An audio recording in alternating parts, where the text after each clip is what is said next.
Okay, hello. I'm gonna work on the last two problems of the quiz. Some of you wanted help with that. So, this is the electric charge and field quiz number 2.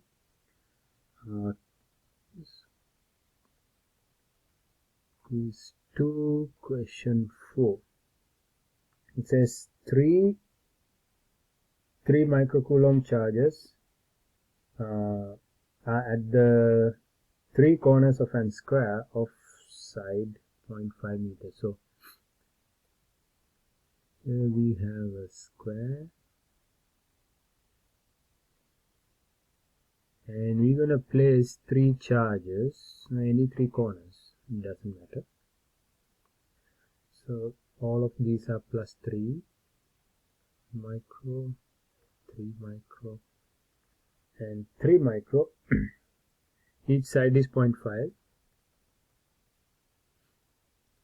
The last corner is occupied by a negative 3 micro. This one, negative 3 micro. Find the electric field at the center of the square. So center, if I connect these diagonals, straight lines need to be straight lines. Alright. Okay, straight lines. Right, so this is the center. So the question is, what's the electric field at the center? And you guys know that these are point charges, so electric field is given by kq over r squared. So each of these charge is creating electric field around them. So what kind of electric field are they creating at the center at this point? So each of them, they are creating electric fields around them. At any point in the space, there's an electric field due to them. The same way, they are creating an electric field at this point also. The electric field at this point, what is the total result, right? This positive 3 is creating 1, this positive 3 is creating something, this is creating something, and the negative 3 is also creating something. So, first of all, what is the magnitude of the electric field each charge creating? Now, all of them have the same magnitude. They're all 3 microcoulombs. This one is negative. One is negative. And if you think about the distance, like for an example, let's say this is charge 1, 2, 3, and 4. They all have the same distance to this midpoint. So first thing is we need to find that distance. So for an example, if I want to find electric field created by charge 1, let's call that E1. That will be K times Q, 3 microcoulombs, over distance squared. This is the R distance. So we need to find that. What is that distance? So if you think about this, let's say, let me redraw this.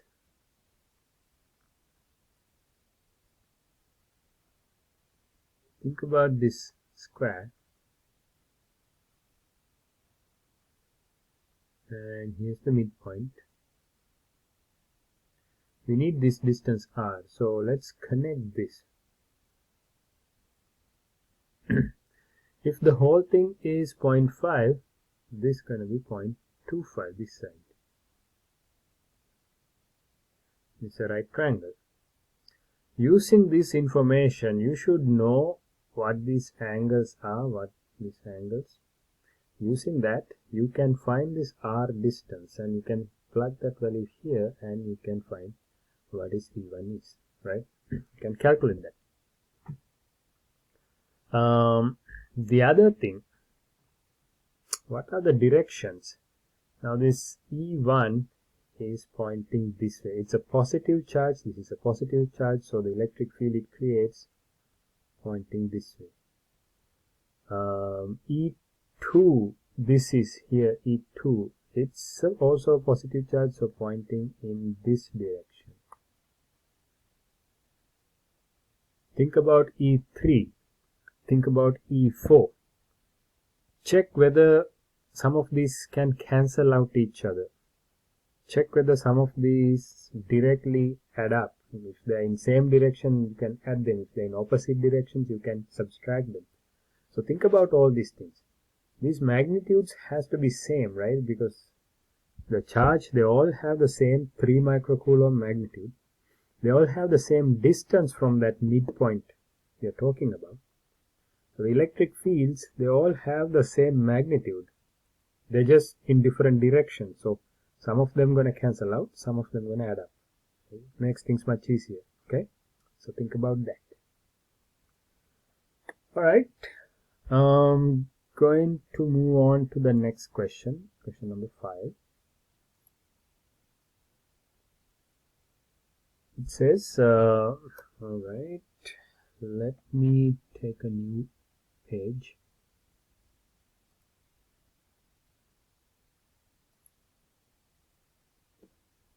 Question number 5.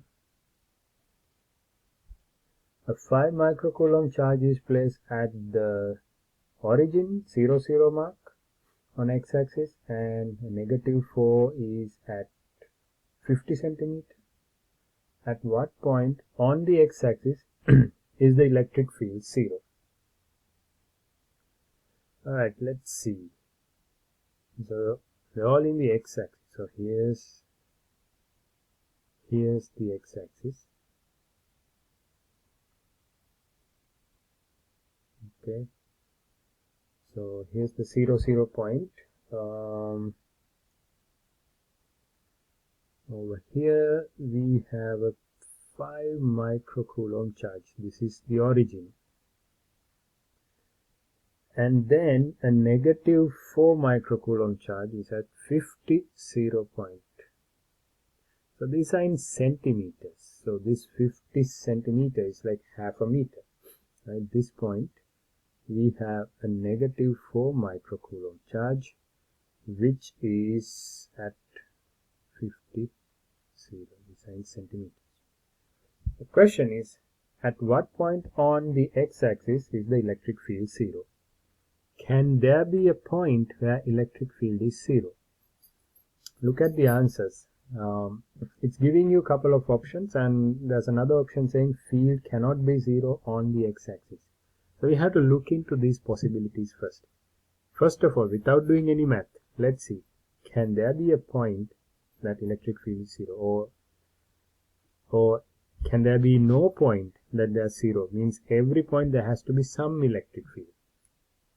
So let's see, what about some place in between, like somewhere here, right? The positive charge is creating an electric field point to the right. Let's say this is Q1 and this is Q2. So charge 1 being positive, creating an electric field pointing away from it. Charge 2 being a negative, creating an electric field towards it. So any point in between have the same thing, right? Positive is creating one to the right, negative is also creating one to the same direction. So between them, we can't find a place where the electric field is 0. There's always something.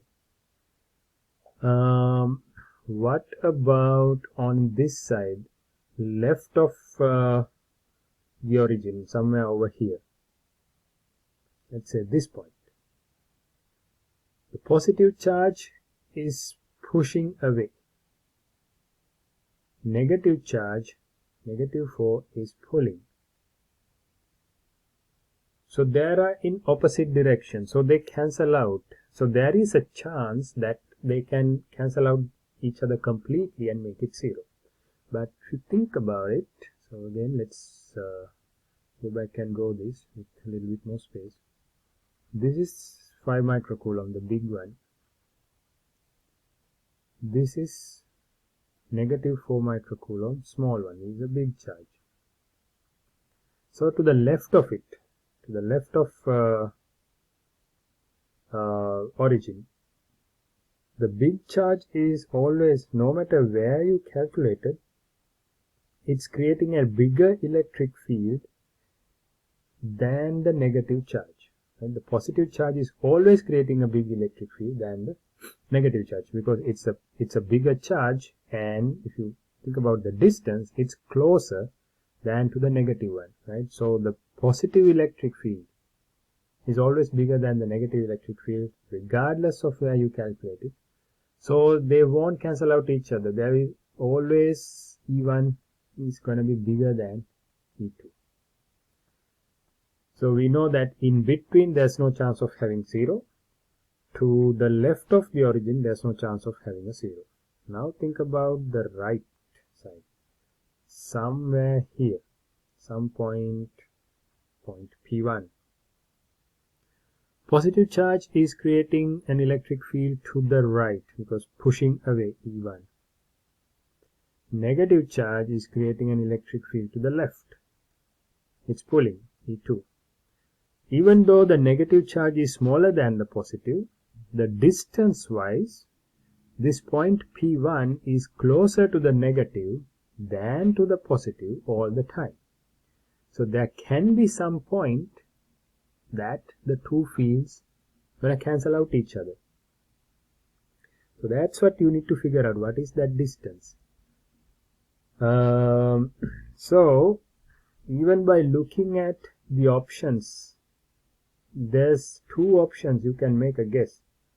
Either 470 or 83. Anything that above 50 are possible solutions, right? So 20 and 0 is not a solution. So here you have two options. So when we calculate E1, now we don't know this distance. Let's call this distance D or X. E1 can be written as K times the charge, which is 5 times 10 to the negative 6, over, we can say it's 50 plus X, right?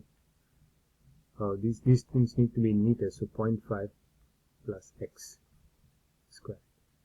E2 can be written as K times 4 times 10 to the negative 6 just X squared.